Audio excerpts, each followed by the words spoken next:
O Jornal do Meio-Dia está de volta e agora vamos falar da mini-reforma eleitoral que está em discussão na Câmara dos Deputados. As alterações terão como principais alvos as cotas para mulheres e negros. E, se aprovadas, essas novas regras passam a valer já para as eleições de 2024. É para falar sobre esse e outros assuntos, como a violência contra as mulheres, que está aqui no estúdio do Jornal do Meio-Dia, a coordenadora do Núcleo de Defesa da Mulher na Defensoria Pública de Mato Grosso, Rosana Leite. Boa tarde, defensora. Boa tarde, Lúcio. Boa tarde, Camila. Boa tarde. Defensora, na próxima sexta-feira, dia 15 de setembro, é o Dia Mundial da Democracia.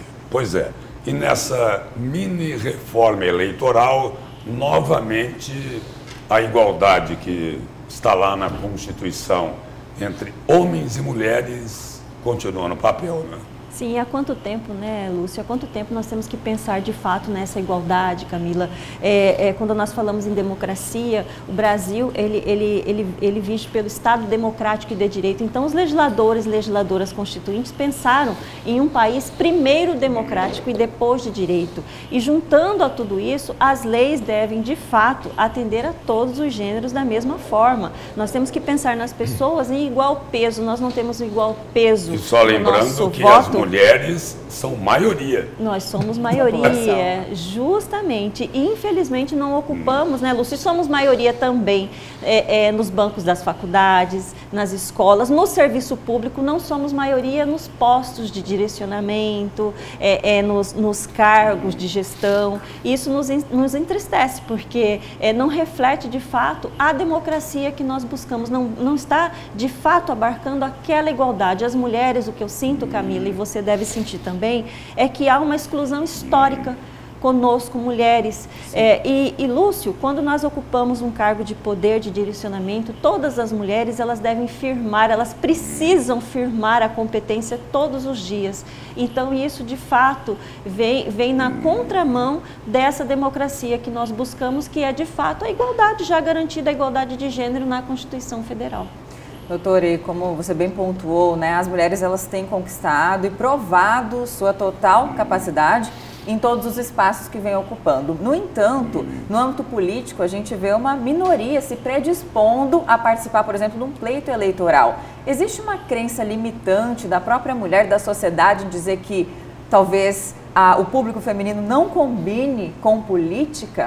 O que acontece de fato? Porque é uma crença limitante, já que as mulheres, muitas representantes, se mostram com total competência para isso, mas até chegar lá existem muitos percalços. Primeiro, Camila, é que eu acho que a oportunidade não tem sido a mesma. Não há a mesma oportunidade para com as mulheres e os homens. Desde que surgiu a cota, hoje em dia tem cota para as mulheres. Quantas candidaturas laranjas surgiram também? E quantas mulheres nem sabem que depois de uma candidatura laranja, elas precisam prestar contas à Justiça Eleitoral, acabam, Lúcio, numa situação dificílima com o seu nome, justamente por não conhecerem, por estarem ali pro forma. Então, para garantir que essas cotas, entre aspas, se fala tanto em cota de gênero, a cota de gênero não é de mulheres, então nós podemos também, Camila, ter 70% de mulheres e 30% de homens, porque essa cota é de gênero. E a violência política. Muitas mulheres temem a violência política, temem a forma que elas serão recepcionadas por conta daquele ambiente, entre aspas, ter sido masculinizado por tanto tempo, por conta do ambiente doméstico e familiar ter sido restrito às mulheres e o ambiente fora de casa dos homens, o ambiente de decisão dos homens. Então ainda há Mas hoje a realidade já mudou bastante. Na política ainda estamos Você já longe, imaginou, se nós cruzássemos os braços, todas as mulheres do país, por um dia, o que nós causaríamos ao PIB? Eu não tenho nem noção o desastre que seria. Defensora, a senhora falou agora há pouco aí sobre as mulheres laranjas na política. E aí é o seguinte, isso novamente é obra dos marmanjos, dos homens que não valorizam a candidatura ou as candidaturas femininas. E aí, aquilo que acontece no campo político acaba se refletindo na sociedade. A violência física contra a mulher também explodiu no país todo e também aqui em Mato Grosso. Além disso, tem um caso específico. violência política de gênero. Queria saber a opinião da senhora sobre esta censura, esta punição branda, leve e mansa com o deputado Gilberto Catani, que comparou, ou como ele gosta de falar, fez analogia entre vacas prenhas e mulheres feministas. É entristecedor, né, Lúcio? É muito triste nós nos depararmos com representantes ainda, aí falando da democracia, nossos representantes tendo esse tipo de posição, Camila, não pensando que devem abarcar a todas as pessoas, que ali estão representando, não é um segmento, estão representando todas as pessoas e devem nos representar. Nesse caso aí, a senhora acha que as mulheres é que foram punidas?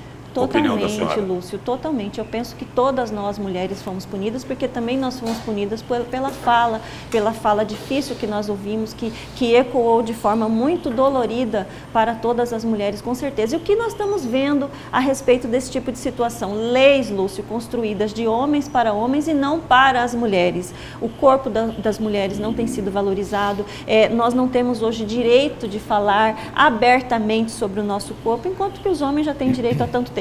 O que nós temos percebido também, Lúcio, se falar sobre aborto legal, as mulheres, hoje nós temos um desafio, que as leis que fazem parte do arcabouço dos direitos humanos das mulheres sejam cumpridos na integralidade. Então, olha o desafio que nós temos. Nós temos leis aprovadas que não são cumpridas justamente por conta de tudo isso que nós estamos percebendo, por conta da representatividade que de fato não representam a todos os segmentos. Doutor, e estamos nos aproximando, como o Lúcio até citou no começo da entrevista, do Dia Mundial, né, da democracia em todo o mundo. E muitos países ainda estão longe dessa realidade. No Brasil ainda temos um pouco mais de liberdade. No entanto, a violência ainda persiste, inclusive a violência política. De que forma que as mulheres podem evitar que isso aconteça para quebrar esse ciclo, né, da violência de modo geral e também na política? Sim, nós precisamos de mudar todo o paradigma social, não são só as mulheres. Nós precisamos de quebrar paradigmas dentro da sociedade, não somente as mulheres. Se fossem somente as mulheres, eu acho que nós já teríamos uma realidade, de todos, até dos homens uma também, realidade diferente. Deveria ser. Sim, nós precisamos quebrar esses paradigmas, fazer com que homens e mulheres de fato olhem para toda a sociedade da mesma forma, para que a igualdade de fato seja uma realidade no país, o que nós não vislumbramos ainda. O Estado democrático e de direito ainda é diferente, Camila, quando nós mulheres não podemos transitar as ruas após 8 horas da noite sozinhas. Por exemplo, se fura um pneu de um carro, você tem coragem de parar e trocar um pneu de um carro sozinha 7, 8 horas da noite como mulher? Quer dizer, o medo que nós temos dos crimes contra a dignidade sexual e de outros crimes que acabam sendo muito mais frequentes contra as mulheres. Então, tem-se muito a percorrer, nós temos que ser vigilantes com os nossos direitos, vigilantes com as leis que estão a atuar em prol das mulheres, para que nós possamos vislumbrar um mundo diferente daqui para frente. Mas ainda temos um caminho árduo a seguir. Defensor, obrigado pela presença e pelas informações aqui no Jornal do Meio-Dia. Eu é que agradeço, muito obrigado, Lúcio. Muito obrigada, Camila, parabéns pelo jornal. Obrigada mais uma vez.